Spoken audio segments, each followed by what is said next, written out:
Hello viewers, আসসালামু আলাইকুম। আশা করছি সবাই ভালো আছেন। আলহামদুলিল্লাহ, আমিও ভালো আছি। তো চলুন আমরা মাহে রমজানের রহমতের এই দিনে আল্লাহর কাছে ক্ষমা চাই। নিশ্চয়ই নিশ্চয়ই আল্লাহ ক্ষমাশীল, দয়াশীল।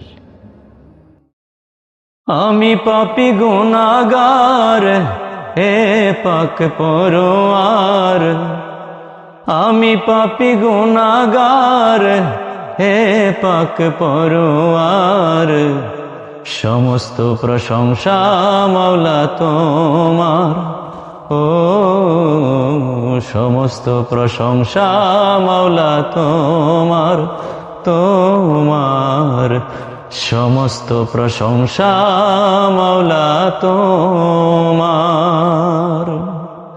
আমরা আসলে সমস্ত প্রশংসা মাওলার শুকরিয়া আদায় করি।